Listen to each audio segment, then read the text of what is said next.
Xiao menerima berita itu sangat terlambat. Sebagai pewaris istana Wei, ia memiliki kebebasan penuh dalam banyak hal, termasuk memilih untuk tinggal di akademi atau tidak. Ia lebih memilih membeli sebuah rumah mewah di luar, karena lebih nyaman dan memungkinkan dirinya melakukan hal-hal yang tak seharusnya dilakukan di dalam akademi. Seperti tadi malam, ia memerintahkan bawahannya untuk membawa seorang wanita cantik, dan setelah 1 malam penuh penyiksaan, ia membunuhnya. Di dalam akademi, pertama-tama, tidak mungkin membawa orang asing masuk, dan kedua, membunuh seseorang di sana terlalu merepotkan. Bagaimana cara menghilangkan mayatnya? Jika masalah ini menjadi besar, Xiao mungkin tidak akan dihukum mati. Tetapi impiannya untuk mewarisi tahta akan sirna. Karena itu, baru keesokan paginya ketika ia tiba di akademi, ia mengetahui apa yang telah dilakukan Ye Yan dan yang lainnya kemarin. Para mahasiswa baru menggulingkan para senior dan menghancurkan tradisi yang telah lama ada. Tentu saja, hal ini sangat tidak menyenangkan bagi Xiao. Ia tahu bahwa akademi memiliki tradisi seperti itu, tetapi baginya itu tidak penting, jadi ia tidak pernah merasa perlu memperingatkan siapapun, terutama Ye Yan.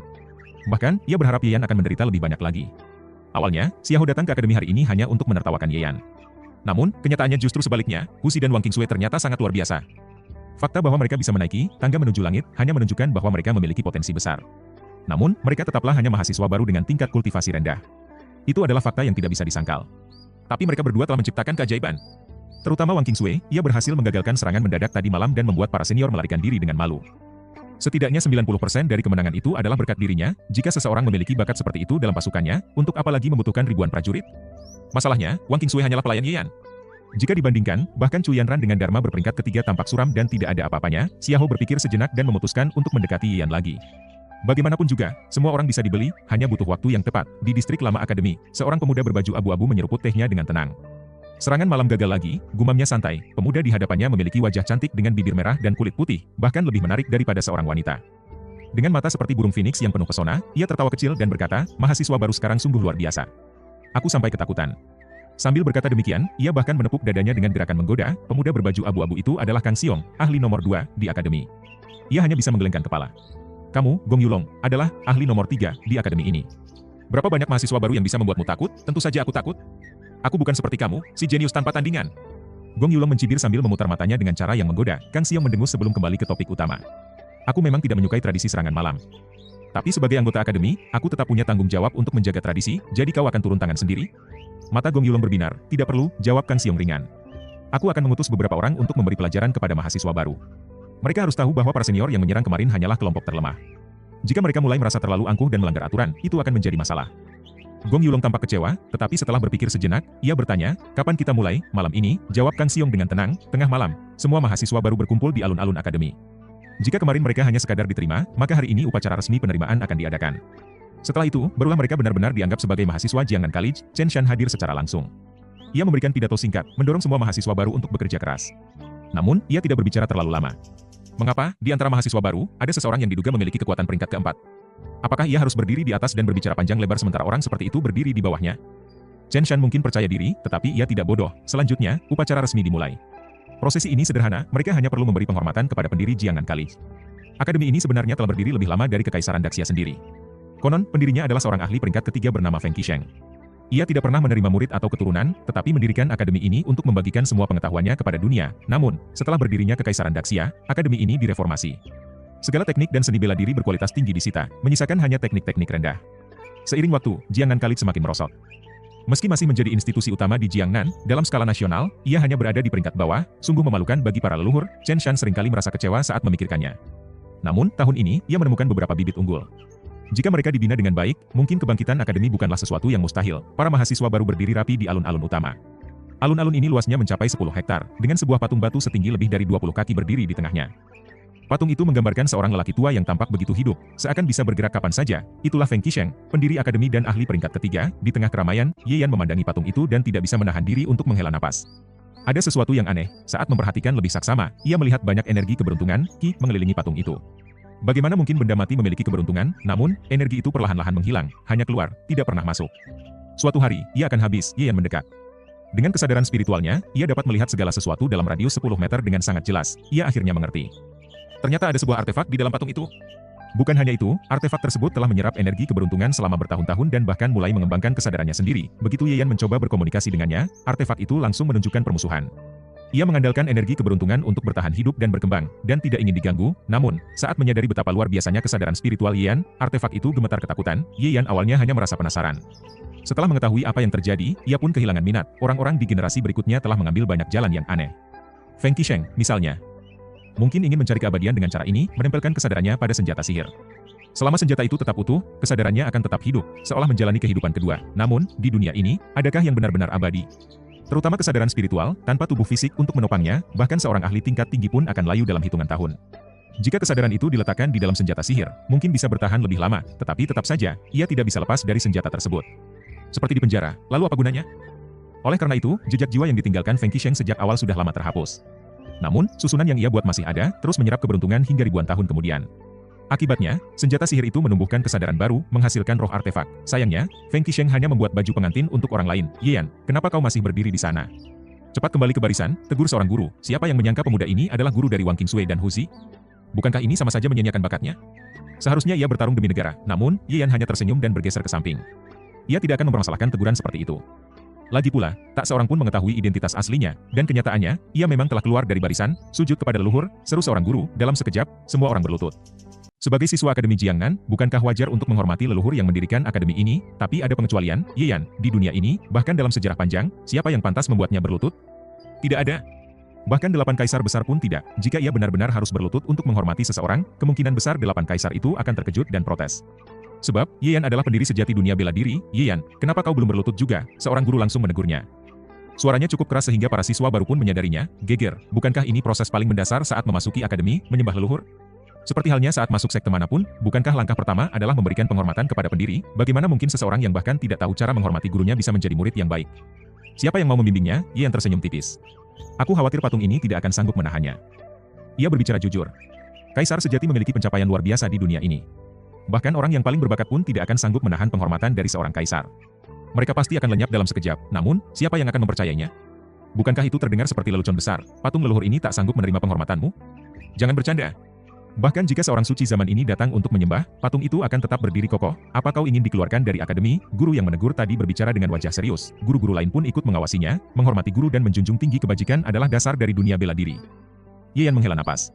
Jangan menyesalinya nanti. Ia tersenyum, lalu membungkukkan badan sedikit ke arah patung. Namun, tiba-tiba, tidak. Di dalam patung batu, roh artefak dalam senjata sihir itu menjerit ketakutan. Sebagai roh yang baru lahir, ia tahu betapa mulianya identitas Yan.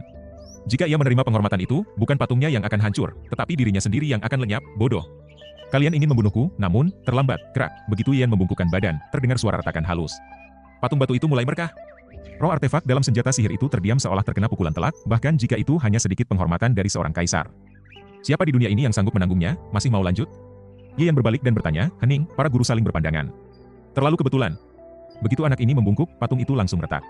Seolah-olah patung itu merasa ketakutan, pasti kebetulan belaka. Benar, patung ini sudah berdiri ribuan tahun. Retak seperti ini adalah hal yang wajar, hanya kebetulan dia membungkuk saat patungnya retak. Tidak mungkin ada hubungannya, para guru tertawa kecil, mencoba meyakinkan diri sendiri. Bahkan Chen Shan yang mengetahui kebenaran pun tetap skeptis. Paling tidak, ia hanya mengira Yan adalah seorang pendekar tingkat 4 yang telah mengembara dunia. Tapi tetap saja, bukankah penghormatan seorang pendekar tingkat 4 kepada leluhur tingkat 3 adalah hal yang wajar? Tidak, bahkan jika seorang pendekar tingkat 3 atau 2 yang memberi penghormatan, leluhur seperti Feng Qisheng tetap layak dihormati. Ia adalah pelopor dunia bela diri yang jasanya tidak ternilai, tentu saja, kata seorang guru dengan bangga kepada Yan. Menghormati leluhur adalah kewajiban, seolah harga diri mereka dipertaruhkan. Yan menaikkan alisnya dan menatap patung itu dengan iba. Lihat. Ini bukan salahku, tapi mereka yang memaksaku. Ia mengatupkan tangan dan bersiap membungkuk lebih dalam. Neel, hah. Tidak ada satupun di dunia ini yang pantas menerimanya. Bahkan orang tua kandung dari tubuh ini pun tidak cukup layak. Mereka tidak memiliki berkah untuk menerima penghormatannya. Tidak, jangan, tolong, tidak. Dalam patung itu, roh artefak menjerit-jerit ketakutan. Namun, kesadarannya terlalu lemah untuk memperingatkan siapapun. Rumble, langit yang semula cerah tiba-tiba diselimuti awan hitam.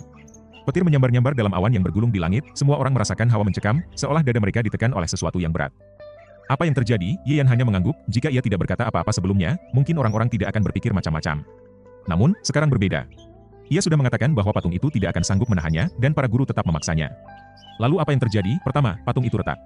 Kemudian, langit yang cerah tiba-tiba diselimuti awan hitam, diiringi petir yang menggelegar. Kebetulan, para guru saling berpandangan. Sekali mungkin kebetulan, tapi 2 kali? Mustahil, berat. Petir pertama menyambar tepat ke patung. Dalam sekejap, patung leluhur yang telah berdiri ribuan tahun itu hancur berkeping-keping. Namun, di antara pecahan batu itu, sebuah cahaya keemasan berpendar, sebuah busur, seluruh tubuhnya berwarna emas, dengan garis-garis halus yang indah. Semua mata langsung terpaku. Dewa, ini adalah senjata sihir milik leluhur. Busur panas matahari. Seorang guru tua tiba-tiba berseru dengan ekspresi terkejut di wajahnya. Janggutnya bergetar karena terlalu bersemangat, semua orang tersentak. Siapa yang tidak tahu bahwa pendiri Akademi Jiangnan adalah seorang ahli tingkat 3? Maka, senjata yang ia gunakan pun pasti berada di tingkat yang sama, tingkat 3. His. Suasana mendadak hening. Namun, kilatan keserakahan di mata para siswa dan guru mulai bermunculan. Sebuah senjata magis tingkat 3.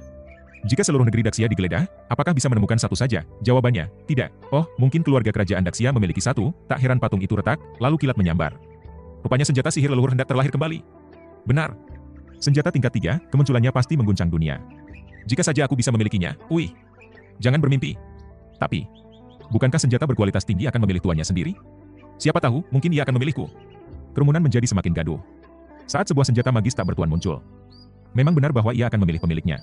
Ini adalah kesempatan langka, namun, dari sudut lain, alat sihir yang telah membentuk kesadaran itu justru merintih putus asa, dua sambaran petir sebelumnya hampir menghancurkan kesadarannya yang baru terbentuk. Hanya tinggal sedikit kekuatan yang tersisa, dan jika petir berikutnya menyambar, maka eksistensinya akan benar-benar lenyap, ia ingin bertahan hidup. Tiba-tiba, sebuah cahaya keemasan bersinar terang. Sunfuri Longbow melayang perlahan ke udara, mereka bilang senjata sihir akan memilih tuannya. Ini nyata. Pilih aku. Pilih aku. Para siswa langsung maju, bahkan para guru pun tak mau ketinggalan, di antara kerumunan, siapa pun ikut berebut. Meskipun ia memiliki Wang Qingshui dan Husi sebagai murid berbakat, potensi mereka masih jauh dari bisa dimanfaatkan dalam waktu dekat. Tapi senjata ini bisa digunakan sekarang juga, namun sayang, pengawalnya tidak diizinkan masuk ke akademi, sehingga ia sendirian. Dalam sekejap, ia didorong ke belakang oleh para murid senior dan terjatuh ke tanah.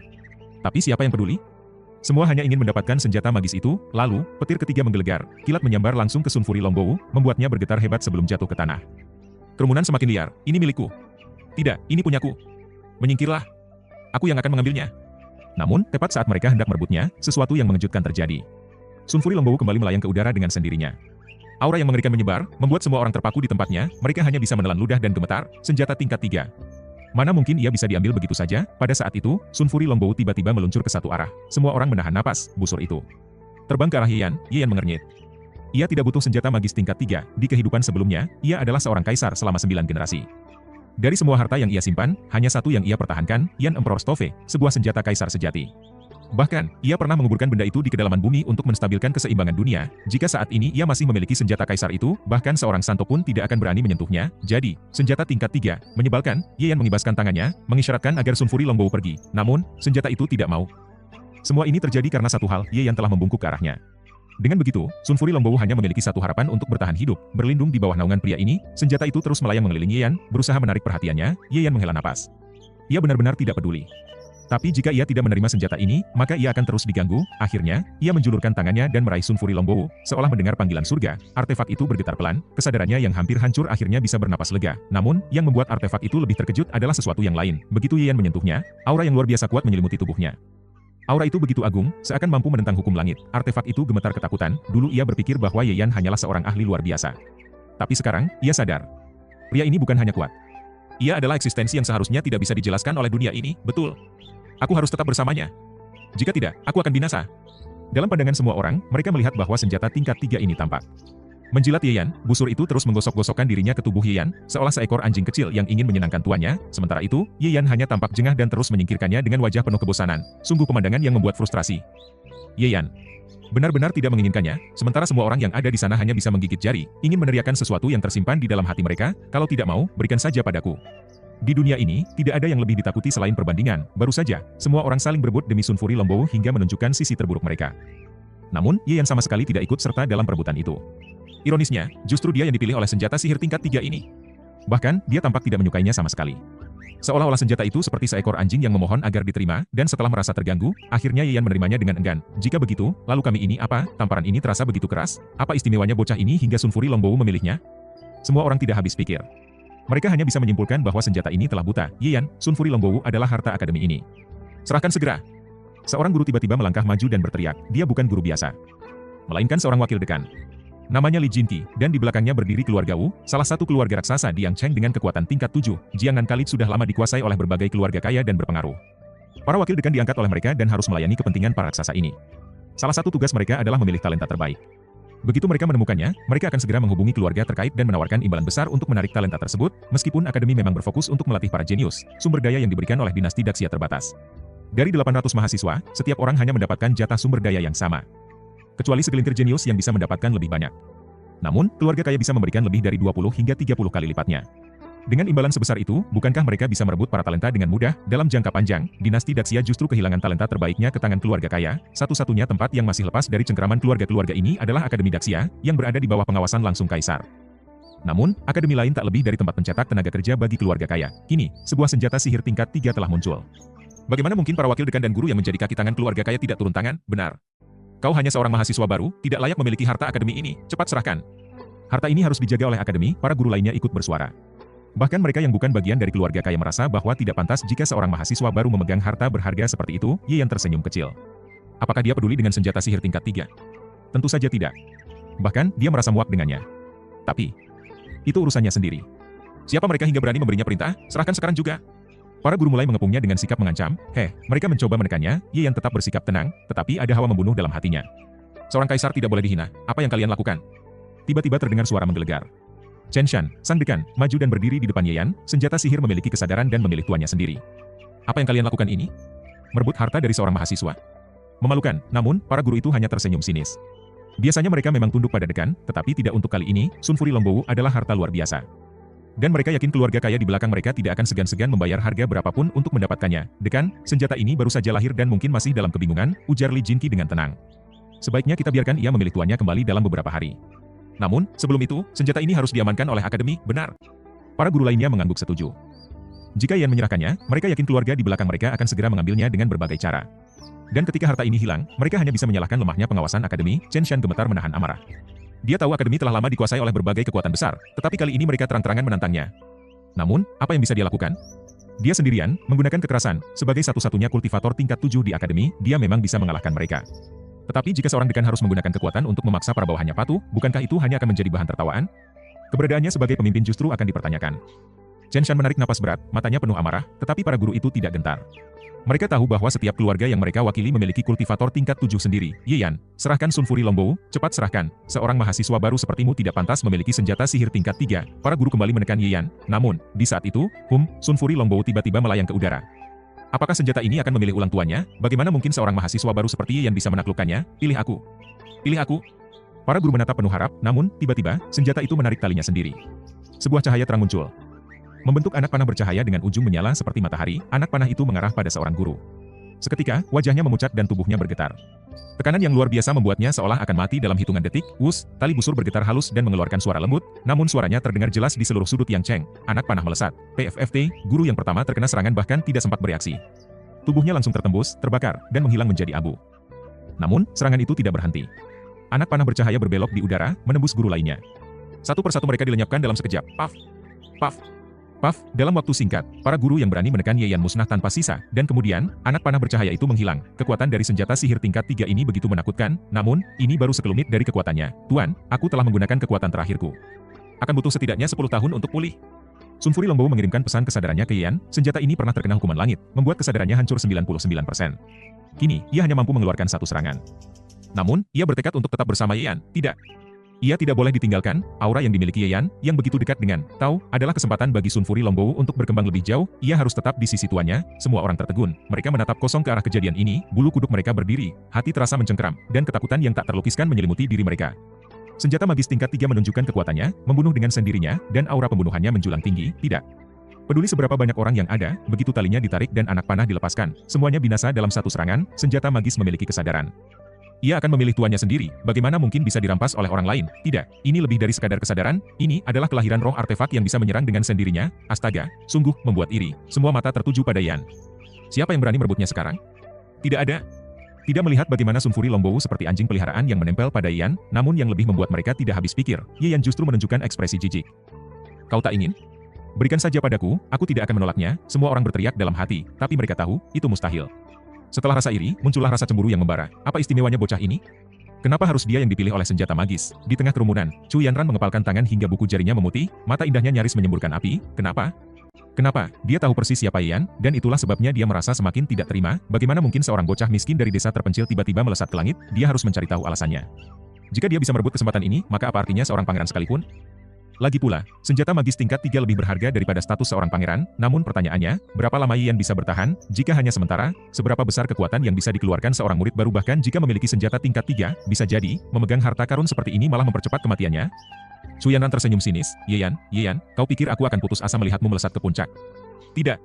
Jika ada angin kencang yang menggulingkanmu ke tanah, aku akan menertawakanmu. Aku bahkan bisa menginjakmu ke dalam lumpur. Di sisi lain, wajah Xiahou begitu suram. Sebagai pangeran kerajaan, dia selalu menganggap dirinya sebagai anak takdir.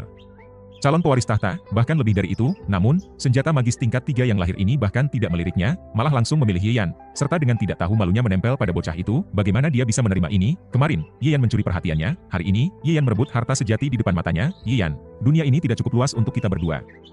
Tatapan Xiao menjadi dingin. Jika dia ingin Wang Qingsui dan Husi menjadi pengikutnya, maka bentrokan dengan Ye Yan tak bisa dihindari. Sekarang dengan tambahan senjata magis ini, tekadnya untuk menyingkirkan Ye Yan semakin kuat. Tunduklah, maka aku akan membiarkanmu hidup. Jika tidak, tatapan pembunuhan berkobar di matanya. Sementara itu, Chen Shan hanya bisa mengelus kepalanya yang terasa berat. Begitu banyak guru tewas dalam satu kejadian, banyak di antaranya adalah wakil dekan. Kekacauan ini bukan perkara mudah untuk dibersihkan, namun, di balik kekacauan ini, ia justru merasa gembira. Para guru yang mati adalah para juru bicara keluarga-keluarga besar yang selama ini membuatnya tak berdaya. Sekarang mereka lenyap, dia bisa memanfaatkan kesempatan ini untuk menempatkan orang-orangnya sendiri dan merebut kembali kendali akademi. Bencana dan keberuntungan selalu datang bersamaan. Apakah dia perlu mengkhawatirkan Ye Yan? Tidak sama sekali. Ye Yan memiliki kekuatan yang jauh melampaui apa yang terlihat. Selain itu, dengan senjata magis tingkat 3 di tangannya, bahkan para keluarga kaya pun harus berpikir ulang sebelum bertindak gegabah. Akhirnya, upacara penerimaan mahasiswa baru selesai, tetapi gejolak yang ditimbulkan semakin membesar. Akademi kehilangan banyak guru dalam sekejap, itu sudah cukup mengejutkan. Namun yang lebih mencengangkan adalah munculnya senjata magis tingkat 3. Itu adalah sesuatu yang sangat didambakan. Kerajaan Daxia sendiri hanyalah kekuatan tingkat 4. Banyak yang percaya bahwa kerajaan Daxia pasti memiliki senjata magis tingkat 3. Jika tidak, bagaimana mereka bisa bertahan lebih dari 1000 tahun? Bukankah para kekuatan tingkat 4 lainnya juga mengincar tahta? Mereka pasti menginginkannya, tapi tidak berani bertindak gegabah. Karena kerajaan Daxia tak pernah melahirkan seorang ahli tingkat 3, satu-satunya alasan yang mampu menahan ambisi para kekuatan besar adalah keberadaan senjata magis tingkat 3. Dengan kata lain, kini Ye Yan memiliki sesuatu yang cukup kuat untuk menyaingi tahta kerajaan. Semua orang berpikir sama, Ye Yan memang kuat, tetapi apakah dia mampu mempertahankan senjata ini? Bukan hanya Yang Cheng, berbagai kekuatan besar pasti akan turun tangan untuk merebutnya. Jika ia menolak menyerahkannya, mereka tak akan ragu untuk langsung merampasnya. Ye Yan telah menjadi musuh dunia, dia pasti akan mati. Baru saja kembali ke kediamannya, Ye Yan mendengar ketukan di pintu. Ketika dia membukanya, dua bukit lembut mendekat, dan baru setelah itu dia melihat wajah cantik yang penuh dengan kecemasan. Xiao Urong, kau dalam bahaya besar sekarang, kata gadis itu dengan nada serius. Senjata magis tingkat 3 cukup untuk membuat siapapun bertindak nekat. Kau hanya punya dua pilihan. Pertama, serahkan senjata itu untuk menghindari menjadi target. Kedua, segera menghilang tanpa jejak. Ye Yan belum menjawab, tapi Xiao Urong sudah menebaknya sendiri. Aku tahu kau tidak akan menyerahkannya, kalau aku yang memegangnya pun, aku juga tidak akan menyerah. Jadi satu-satunya pilihan adalah yang kedua. Pergilah denganku sekarang. Keluarga kami, Pavilion Obat, memiliki cukup kekuatan di kerajaan Daxia untuk membuat seseorang menghilang tanpa jejak. Ye Yan tersenyum. Menghilang selamanya, Xiao Urong melotot. Ini bukan saatnya bercanda. Ye Yan mengeluarkan Sun Fury Longbow. Senjata tingkat 3 itu bisa berubah ukuran sesuka hati, kini hanya sebesar 2 jari dan bisa dengan mudah digenggam di tangannya. Dengan santai, dia melemparkannya ke udara, namun, senjata itu kembali dengan sendirinya. Tuan, jangan tinggalkan Xiao Gonggong. Sun Fury Longbow mengirimkan gelombang kesadaran penuh keluhan. Lihat, aku bukan yang menginginkannya, justru dia yang menempel padaku. Ye Yan berkata santai, Xiao Urong ingin muntah darah. Ini adalah hal paling menyebalkan yang pernah dia dengar. Senjata magis tingkat 3 justru merengek agar tidak ditinggalkan. Dunia ini sungguh tidak adil. Ye Yan berpikir sejenak, lalu berkata, hanya menghadapi tantangan sesuai dengan yang datang. Betapa sombongnya. Jangan lupa, kau saat ini masih berada di tingkat Houtian. Xiao Urong mengingatkannya dengan nada tajam. Apa dia pikir dirinya adalah seorang ahli tingkat 4? Kalau benar, maka duduk di atas senjata sihir tingkat 3 memang tak akan ada yang berani mengusiknya. Aku tahu, jawab Ye Yan santai dengan senyum di sudut bibirnya. Bagaimanapun, ini adalah Akademi Jiangnan yang berada di bawah naungan dinasti Xia besar. Siapapun yang berani membunuh atau merampas secara terang-terangan di sini berarti menantang kekuasaan dinasti Xia. Ini menyangkut prinsip dan batas paling dasar. Sebelum bertindak, mereka harus memastikan memiliki cukup kekuatan untuk memberontak. Mayoritas kekuatan besar memiliki keluarga dan bisnis, serta banyak orang yang harus mereka lindungi. Oleh karena itu, tak semudah itu mereka bisa melakukan kudeta. Mereka pasti akan mencoba membujuk lebih dulu, dan jika itu gagal, mereka akan bertindak, tetapi tidak di dalam akademi. Ye Yan mengusap alisnya. Jika saja ia bisa mendapatkan kembali Yan Emperores Furnace-nya. Senjata kaisar yang telah ia rawat selama 2 generasi. Sayangnya, dengan kekuatannya saat ini, ia bahkan tak bisa mencapai lantai ke-33 Nether. Melihat Ye Yan tetap keras kepala, Xiao Urong marah dan mengibaskan lengan bajunya. Baiklah. Pergilah ke neraka, katanya dengan kesal. Gadis kecil itu benar-benar marah. Niat baiknya dianggap sepele. Ia tak ingin melihat lelaki sombong ini lagi. Melihat punggungnya menjauh, Ye Yan hanya tersenyum. Xiao Urong datang dengan maksud baik, meskipun sikapnya sedikit kasar. Karena itu, ia tetap menghormatinya. Namun, belum lama Xiao Urong pergi, tamu lain muncul. Xia Xiaoho, putra ketiga dari Istana Wei. Hahaha, saudara Ye, katanya dengan tawa lebar saat melangkah masuk. Ia mengenakan pakaian mewah, bertubuh tinggi tegap, ditambah dengan statusnya sebagai pangeran istana, auranya membawa tekanan yang kuat. Bahkan Liu Tongxi dan Samao, jika melihatnya, pasti akan merasa terintimidasi. Namun, bagi Ye Yan, tidak ada yang bisa membuatnya tunduk, ia tetap tak berekspresi. Pangeran ini cukup menarik. Kemarin dia marah besar. Tetapi hari ini bertingkah seolah tak terjadi apa-apa, katakan saja langsung, ucap Ye Yan dingin. Begitu belak-belakan, Xia Xiao merasa sedikit kesal, tetapi ia tetap menahan diri. Orang yang ingin meraih hal besar harus bisa bersabar. Batinnya, ia terus mempertahankan senyumnya dan berkata, aku datang untuk memberikan saran kepadamu. Ye Yan tetap tenang dan diam. Sikapnya seakan berkata, kalau mau bicara, cepatlah. Kalau mau buang angin, lakukan saja. Xia Xiaohu mengepalkan tinjunya, benar-benar ingin menampar wajah menyebalkan itu. Tapi, demi tujuan besarnya, ia harus bersabar. Dua orang bawahanmu memiliki bakat luar biasa, lanjutnya. Aku tertarik untuk merekrut mereka agar mengikutiku. Aku akan menyediakan sumber daya terbaik untuk mereka. Selain itu, meskipun senjata sihir tingkat 3 itu sangat berharga, di tanganmu itu hanya akan menjadi masalah. Berikan saja kepadaku, sebagai gantinya, aku akan memberikanmu senjata tingkat 7. Jangan khawatir, jika kau mengikutiku, aku akan menjamin kemakmuran dan keselamatanmu seumur hidup. Ye yang terkejut, lalu tertawa kecil. Jadi, kau hanya datang untuk bicara omong kosong dan meminta sesuatu dariku? Kau bahkan tak membawa sesuatu sebagai imbalan. Dari mana kau dapatkan keberanian ini? Benar-benar luar biasa. Wajah Xia Xiaohu memerah karena malu dan marah. Kau tidak percaya pada kata-kataku, kenapa aku harus percaya? Ye Yan balik bertanya, perbincangan ini tak bisa diteruskan. Tatapan Xia Xiaohu berubah dingin. Apa kau lupa siapa aku? Kau mengancamku? Ye Yan bertanya dengan nada kecewa. Hanya ini cara mereka? Rayuan dulu, ancaman kemudian, membosankan, benar. Xia Xiaohu akhirnya mengungkapkan niat aslinya. Apapun yang kuinginkan, pasti kudapatkan.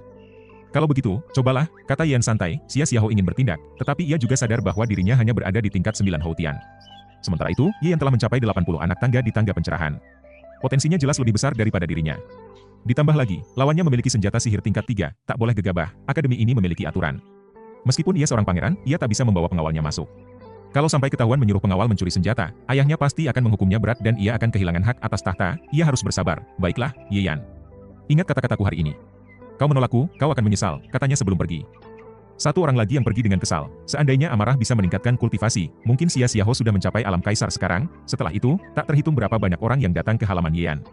Sebagian besar adalah mahasiswa atau guru yang mewakili keluarga kaya, beberapa dari mereka masih tersisa setelah peristiwa sebelumnya, mereka semua hanya memiliki satu tujuan, senjata sihir tingkat 3. Meng Feihan dari klan Wu, seorang mahasiswa masuk tanpa permisi. Ye Yan, aku tidak akan bertele-tele.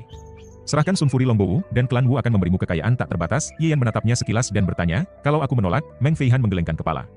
Kalau aku jadi kau, aku takkan pernah memilih menolak. Ye Yan tertawa. Masalahnya, kau bukan aku. Meng Feihan mendidih karena amarah. Klan Wu adalah kekuatan tingkat 7. Oh, tingkat 7. Ye Yan menanggapi santai. Meng Feihan frustrasi. Berbicara dengan orang ini benar-benar melelahkan. Kau cuma bocah Houtian.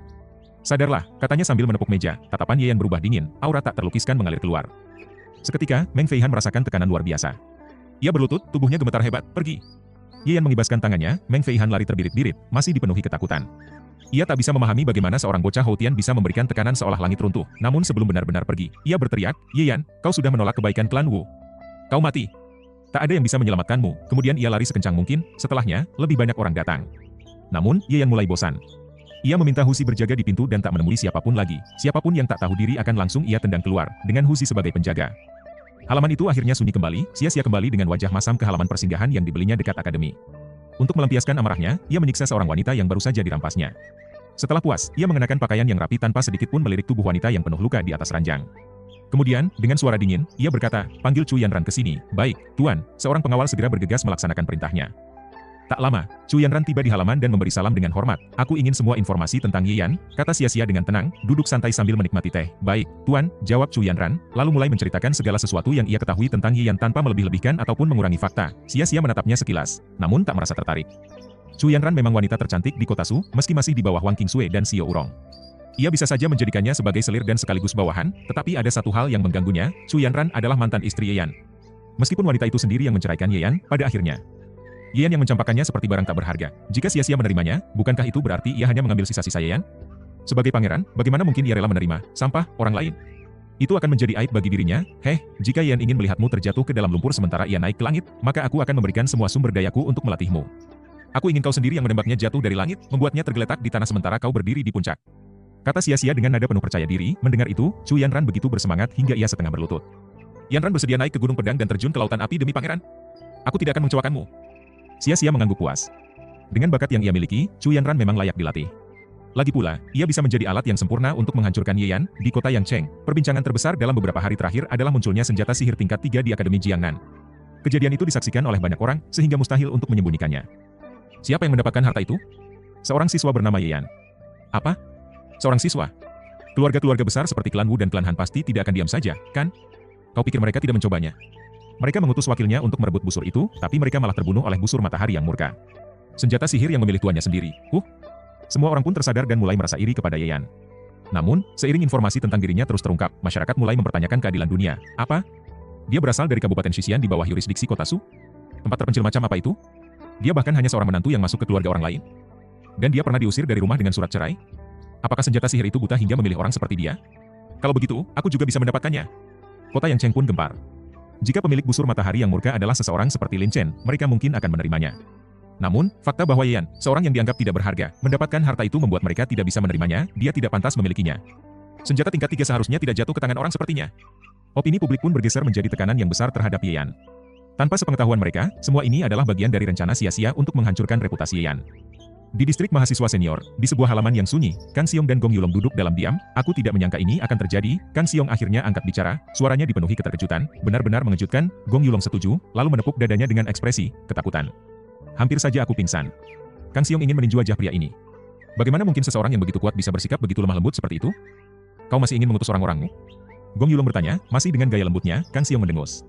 Jangan berkonflik dengan bocah itu dulu. Senjata sihir tingkat 3 bukan main-main. Jika benda itu bangkit sepenuhnya, bahkan kekuatan tingkat 4 seperti aula perang, bisingu, dan pavilion pedang pun bisa dihancurkan dalam sekejap. Gong Yulong terkekeh, lalu berkata, kudengar salah satu dari 4 oiran, Nona Yufei, akan datang ke kota Yang Cheng. Kau tidak tertarik untuk melihatnya? Kang Xiong tersenyum tipis. 4 oiran itu hanya bisa diajak bercakap-cakap, bukan untuk hal lain. Hah? Mereka hanya wanita jalan yang menolak membuka kaki karena harga yang belum cocok. Cibir Gong Yulong. Bagaimana kalau aku membawanya ke ranjangmu dalam keadaan pingsan? Kang Xiong tidak menanggapi, meskipun dalam hatinya, ia menyadari betapa berbahayanya pria di hadapannya. Tunggu, kau pernah pergi ke Nancheng 2 tahun lalu untuk menemui Yufei, bukan? Gong Yulong tiba-tiba bertanya, menyeringai licik. Mata Kang Xiong menyipit. Tidak seharusnya ada yang mengetahui hal itu. Perjalanan ke Nancheng dilakukan secara diam-diam, jadi bagaimana Gong Yulong bisa tahu? Meski Lin Chen diakui sebagai siswa terkuat di Akademi Jiangnan, Kang Xiong selalu menganggap pria sisi di depannya sebagai satu-satunya lawan yang patut diperhitungkan. Sejak 3 tahun lalu, ia telah berusaha menggali informasi tentang Gong Yulong. Namun, seakan pria itu muncul begitu saja dari udara, tidak ada catatan masa lalunya sebelum masuk akademi. Sebaliknya, Gong Yulong justru berhasil mengetahui rahasianya. Hal ini membuat bulu kuduk Kang Xiong berdiri. Ia menatap tajam ke arah Gong Yulong dengan niat membunuh yang jelas. Jangan tatap aku seperti itu. Gong Yulong terkekeh, lalu berbisik sambil menutupi mulutnya dengan tangan. Kau benar-benar tidak mau aku membius Yufei dan membawanya ke ranjangmu? Urat di dahi Kang Xiong mulai menonjol. Tidak perlu. Ya, baiklah. Gong Yulong menghela napas kecewa. Kau sangat membosankan. Mungkin bocah itu akan lebih menarik. Ia menjilat bibirnya, matanya bersinar dengan kilatan aneh yang membuat Kang Xiong merasa semakin tidak nyaman. Ye Yan adalah seseorang yang tidak bisa diam. Terganggu oleh keributan di akademi, ia memutuskan untuk pergi keluar demi mencari ketenangan. Bersama Husi dan pelayan kecilnya, mereka bertiga meninggalkan akademi tanpa menarik perhatian siapapun. Tak ada yang menyangka bahwa Ye Yan akan keluar di saat seperti ini, sehingga mereka bisa berjalan dengan santai tanpa ada yang menghentikan. Mereka bertiga berjalan menyusuri jalanan kota. Tanpa tujuan yang jelas. Yang Cheng adalah kota kuno dengan sejarah puluhan ribu tahun. Terlalu banyak situs bersejarah di tempat ini, tetapi bagi Yan, yang telah hidup hampir 90.000 tahun, sangat sedikit hal yang bisa menarik perhatiannya. Tuan muda, Husi ingin bermain. Tiba-tiba Husi menunjuk ke arah sekelompok anak kecil berusia 7 atau 8 tahun yang sedang bermain. Ye Yan tersenyum melihat tingkahnya. Meskipun Husi sudah berusia 17 tahun, sifatnya masih seperti anak kecil. Ia hanya mengangguk dan berkata, pergilah. Husi bersorak senang dan segera berlari mendekati anak-anak itu. Ye Yan sendiri tidak khawatir. Meskipun pemuda itu belum sepenuhnya bangkit. Seiring bertambahnya kekuatan, kecerdasannya akan meningkat. Tak ada orang bodoh yang bisa mencapai tingkat seorang santo. Sementara itu, Ye Yan dan pelayan kecilnya terus berjalan. Wang Qingsui tampak begitu menikmati waktu bebasnya. Ia berlari ke sana kemari, membeli manisan, mainan, dan berbagai hal kecil lainnya, tampak seperti anak kecil yang sedang bersenang-senang. Ye Yan meliriknya sekilas. Gadis ini baru berusia 17 tahun, selisih hanya 1 tahun dengan Xiao Urong, tetapi perbedaannya sungguh besar. Ia tak bisa menahan diri untuk membandingkan keduanya, terutama saat matanya tertuju pada dada Wang Qingsui yang masih tergolong datar jika dibandingkan dengan Xiao Urong. Tuan muda Yan, ayo kita coba peruntungan. Wang Qingsui tiba-tiba menarik tangannya menuju sebuah kios peramal. Di depan kios itu berdiri sebuah bendera bertuliskan, mata terbuka bagi yang berjodoh, yang tidak berjodoh silakan pergi. Wang Qingsui mengerutkan kening. Bukankah ini berarti peramal itu menolak sebagian besar pelanggan? Aneh sekali. Ia menoleh ke arah pemilik kios. Seorang kakek tua berusia sekitar 60 tahun dengan rambut dan janggut putih, tampak seperti seorang ahli. Tuan, apakah kami berjodoh? Tanyanya penuh rasa ingin tahu, namun, sang peramal tetap duduk dengan mata tertutup, seolah-olah tertidur. Wang Qingsui merasa kecewa, berpikir bahwa mereka tidak berjodoh. Saat ia hendak pergi, tiba-tiba sang peramal membuka matanya. Wang Qingsui langsung bersemangat kembali. Tuan, saya ingin meramal pernikahan saya, namun, begitu melihat mata peramal itu, ekspresinya langsung berubah. Bukannya tampak bijak, justru mata peramal itu juling dan penuh kelicikan, menghancurkan seluruh kesan misteriusnya. Seketika, Wang Qingsui merasa dirinya telah ditipu. Lupakan saja, kita pergi, katanya sambil menarik tangan Ye Yan. Namun, sang peramal justru berkata, anak muda ini memiliki jodoh dengan saya. Wang Qingsui langsung mendengus. Pasti ini hanya cara untuk menipu kami. Ye Yan tersenyum dan bertanya, jodoh seperti apa? Sang peramal berpikir sejenak sebelum berkata, 100 style perak, kenapa tidak sekalian merampok? Wang Qingsui membelalakan matanya. Tanpa ragu, Ye Yan mengeluarkan selembar uang perak dan meletakkannya di meja. Baik, 100 tael. Tapi kalau ramalanmu tidak akurat, kau harus menggantinya. Peramal tua itu terkejut sejenak sebelum tertawa. Dalam semua tahun saya meramal, saya tak pernah salah, baiklah. Ye Yan mengulurkan tangannya, peramal itu mulai membaca garis telapak tangannya. Setelah beberapa saat, ia berkata, takdirmu sangat keras, tetapi baru saja hampir patah. Aneh, seharusnya kau tidak akan hidup sampai usia 20 tahun, aku baru 19, jawab Yan santai. Kalau begitu, kau tidak akan melewati tahun ini. Peramal itu berkata dengan penuh keyakinan. Wang Qingsui langsung marah. Tuan Muda Yan, pasti ini trik untuk menipumu. Dia pasti akan mengatakan bahwa dia bisa menyelesaikan masalah ini dengan beberapa ratus tael perak. Benar, kan, kakek? Tidak, sang peramal menggelengkan kepalanya. Saat Wang Qingsui menghela napas lega, ia melanjutkan, beberapa ratus tael mana cukup? Setidaknya 1000 tael, ayo pergi, Tuan Muda Yan. Wang Qingsui menarik tangannya dengan kesal, namun, Ye Yan hanya tersenyum dan meletakkan lagi selembar uang perak di meja. Seperti yang saya katakan, jika tidak akurat, kau harus menggantinya, peramal itu tertawa. Saya sudah mengatakan apa yang perlu dikatakan. Tak pernah salah seumur hidup saya, baiklah, kata Ye Yan, bagaimana cara menyelesaikan masalah ini? Sang peramal mulai menghitung dengan jarinya. Dahinya berkeringat, matanya mulai menyipit. Setelah beberapa saat, ia berkata dengan suara pelan, jika bertemu dengan Chu, hindarilah, Ye Yan menaikkan alisnya. Ada sesuatu yang menarik dalam kata-kata ini, aku dulu masuk keluarga Chu 3 tahun lalu, tetapi mereka dihancurkan oleh pemerintah karena kasus perdagangan manusia. Sang peramal membelalakkan mata, tampak sangat terkejut. Seolah-olah ia telah salah hitung. Ia buru-buru memeriksa telapak tangan Ye Yan lagi, membaca wajahnya, bahkan terus menghitung dengan jari-jarinya. Keringat mulai bercucuran dari dahinya, membasahi pakaiannya. Tidak mungkin. Tidak mungkin. Tidak mungkin, tidak. Tidak. Tidak. Tukang ramal itu berkeringat deras, rambutnya yang basah menempel di wajahnya, tetapi dia tidak menyadarinya. Dia terus menghitung dengan bibir gemetar. Dilihat dari garis tanganmu, seharusnya kau sudah mati di usia muda. Tapi, melihat wajahmu lagi, ada aura ungu yang muncul dari bayangan kematianmu. Ini adalah tanda berkah besar dan kehormatan tinggi. Aneh, wajah dan garis tangan seperti ini seharusnya tidak berasal dari orang yang sama. Orang tua itu hampir gila, matanya kosong seperti melihat hantu. Wang Qingsui tertawa senang dan mendekat. Akhirnya si penipu menunjukkan rasa bersalahnya, namun, tukang ramal itu masih saja berkeringat deras. Ye Yan berdeham ringan, tapi suaranya begitu dalam seperti genderang perang, langsung menembus hati. Ekspresi bingung si tukang ramal tiba-tiba menjadi jernih, dan saat dia menatap Ye Yan lagi, mata julingnya kembali normal. Siapakah kau sebenarnya, anak muda? Dia sangat penasaran. Wajah dan garis tangan yang bertentangan ini belum pernah dia lihat seumur hidupnya. Hanya dengan satu deham, dia bisa kembali dari kondisi hampir gila. Kehebatan macam apa ini? Ye Yan hanya tersenyum ringan. Kau baik-baik saja. Sudahlah, aku tidak pantas untuk melihatnya. Tukang ramal itu menghela napas dan tersenyum pahit. Sebenarnya, membaca garis tangan dan wajah hanya kemampuan dasarnya. Itu bukan keahliannya yang sebenarnya. Tapi, tadi dia merasakan firasat buruk yang membuatnya tidak berani melanjutkan. Seorang ahli ki harus memiliki rasa hormat. Beberapa orang adalah pencipta dan pengubah sejarah. Bagaimana mungkin nasib mereka bisa dihitung? Itu bisa berujung pada kematian, ganti rugi. Wang Qingsui segera menuntut. Tukang ramal itu mengembalikan 2 lembar perak, lalu mengeluarkan sebuah kotak kayu dari dalam jubahnya. Dia menyerahkannya kepada Ye Yan dan berkata, benda ini telah kusimpan selama lebih dari 30 tahun, dan aku belum pernah menemukan pemiliknya yang sebenarnya. Sepertinya hari ini saatnya bertemu dengan tuannya. Tolong terimalah, anak muda. Wang Qingsui mengambil kotak kayu itu lebih dulu dan menatapnya dengan curiga. Kau tidak sedang mencoba menipu kami dengan barang tak berguna, kan? Tukang ramal itu tertawa terbahak-bahak. Benda ini bisa jadi harta karun yang langka, atau bisa jadi tak berharga. Itu semua tergantung pada keberuntungan tuan muda. Wang Qingsui mencoba membukanya. Tetapi kotak kayu itu tidak bisa dibuka. Hah? Gadis itu terkejut. Dia menggunakan kedua tangannya, tapi kotak itu tetap tak bergerak. Tuan Muda Yan, kotak ini aneh. Ia melirik sekilas, lalu bertanya pada tukang ramal itu, kau benar-benar ingin memberikannya? Tidak ada alasan untuk menarik kembali sesuatu yang sudah diberikan, jawab tukang ramal itu sambil tersenyum. Ambil saja, kata Ye Yan kepada Wang Qingsui. Baik. Jawab Wang Qingsui dengan riang, meskipun kotak ini tidak bisa dibuka untuk sementara, ukirannya sangat indah, dengan pola yang halus dan rumit. Dari tampilannya saja, jelas ini bukan barang biasa. Bahkan jika isinya kosong, kotak ini tetaplah benda yang berharga. Kalau begitu, kami pamit. Ye Yan berkata, silakan, anak muda, jawab tukang ramal itu. Setelah mereka pergi, tukang ramal itu kembali menutup matanya dan menghela napas. Akhirnya aku bisa melepaskan benda yang merepotkan ini. Sudah puluhan tahun aku harus bersembunyi karena benda ini. Aku masih sendiri hingga sekarang, entah apakah aku masih punya kesempatan untuk merasakan kebahagiaan di usia tua. Ah, seorang ahli ki melihat gunung, air, manusia, dan dunia, tetapi tidak bisa melihat masa depannya sendiri. Sungguh bodoh. Tiba-tiba, seseorang duduk di depan lapaknya, dia tetap menutup matanya, namun, orang itu tidak pergi. Dia duduk diam, kau tidak berjodoh, aku tidak akan meramal untukmu, kata tukang ramal itu dengan ringan. Luo Yang Yu, serahkan kotak itu.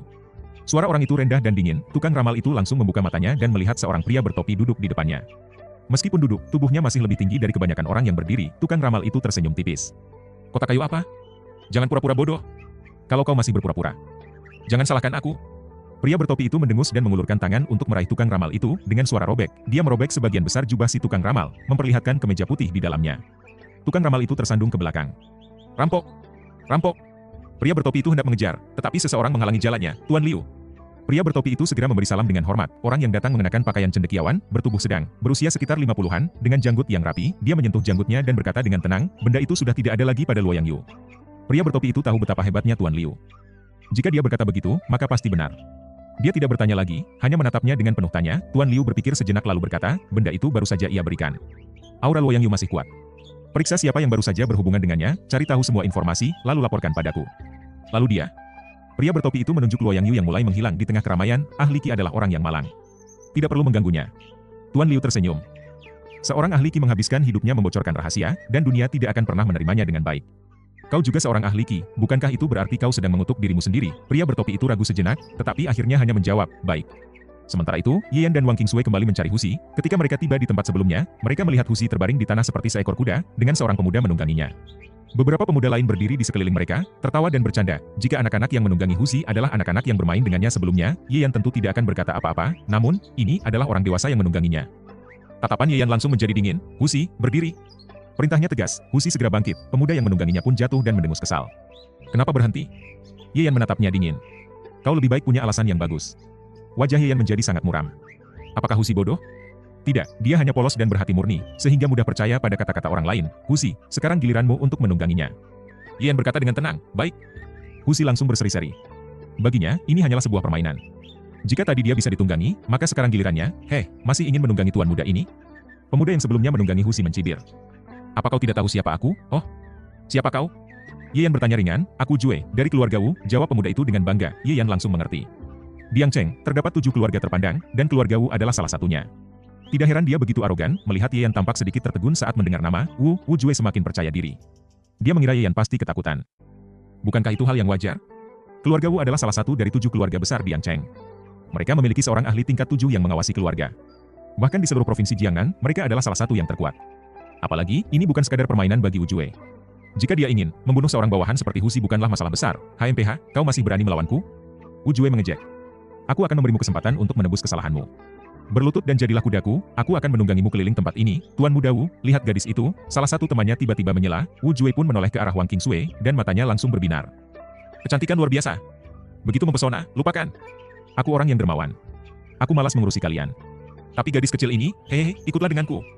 Dengan penuh nafsu, Wu Jue mengulurkan tangannya untuk mencubit dagu Wang Qingsui. Plak, belum sempat tangannya menyentuh Wang Qingsui, Husi menamparnya dengan keras hingga jatuh ke tanah. Wu Jue terkapar, tak bergerak. Teman-temannya langsung panik dan bergegas menolongnya. Mereka memanggil namanya berulang kali hingga akhirnya Wu Jue sadar kembali, masih bingung. Ia langsung berseru, di mana gadis itu? Setelah memastikan Wang Qingsui masih di sana, dia menghela napas lega. Namun, rasa malu segera menguasai dirinya. Siapa yang berani memukulku tadi? Bentaknya. Teman-temannya serempak menunjuk ke arah Husi dengan wajah ketakutan. Wajah Wu Jue memerah karena marah. Beraninya kau menyentuhku? Plak, Husi menamparnya lagi. Kali ini, Wu Jue tidak pingsan, tetapi tersandung dan jatuh dengan keras. Sebelum sempat pulih, Husi langsung melompat dan duduk di atas tubuhnya. Arg! Wu Jue menjerit kesakitan. Rasanya seperti ada gunung yang menekan tubuhnya. Suara tulang patah terdengar. Tulang rusuk Wu Jue remuk. Ia ingin berteriak, tapi udara hanya bisa keluar, tidak bisa masuk. Akibatnya, ia tercekik dan wajahnya memerah hebat. Husi berdiri dan menggeleng kecewa. Tuan muda, dia terlalu lemah. Ye Yan tersenyum. Lain kali cari yang lebih kuat. Baik, Tuan muda. Husi mengangguk patuh, ayo pergi. Ye Yan melangkah santai meninggalkan tempat itu. Wu Jue yang kesakitan masih berusaha bangkit. Berhenti. Kalian berani menyerangku? Tapi saat berbicara, rasa sakit di dadanya semakin menjadi. Ye Yan tidak menggubrisnya dan terus berjalan. Kalian semua, serang mereka. Wu Jue berteriak kepada teman-temannya, namun tidak ada satupun yang bergerak. Mereka saling pandang dengan canggung. Jika Wu Jue saja kalah dengan mudah, bagaimana mereka bisa menang? Mereka pasti mahasiswa dari Jiangnan College. Seseorang berbisik, benar. Mereka pasti mahasiswa baru, makanya tidak mengenali Tuan Muda Wu. Kalau begitu, kita biarkan saja. Kita bisa membalas mereka nanti di akademi. Mereka pun membiarkan Ye Yan dan yang lainnya pergi. Sementara itu, Wu Jue merasa malu sekaligus marah. Namun, tiba-tiba dia teringat seseorang. Bukankah Hu Ming dari keluarga cabang ada di Jiangnan College? Meskipun dia hanyalah cabang keluarga, bakat bela dirinya luar biasa. Dia baru saja menembus tingkat Xiantian tahun lalu dan kelak akan menjadi tulang punggung keluarga Wu. Wu Jue tersenyum licik. Kalian berani menyentuhku? Aku akan membuat kalian membayar mahal. Sementara itu, Ye Yan dan rombongannya berjalan menuju akademi. Namun, saat memasuki sebuah gang sepi, seseorang berdiri di hadapan mereka. Pria itu mengenakan topi jerami dan jauh lebih tinggi dari kebanyakan orang. Dengan suara tenang, dia berkata, sang peramal tua tadi memberikan sesuatu padamu. Serahkan padaku. Ye Yan tetap diam. Pria itu mengeluarkan beberapa lembar uang perak. Di sini ada 10.000 tael. Aku membelinya. Begitu saja dia menawarkan uang 10.000 tael. Sungguh menarik.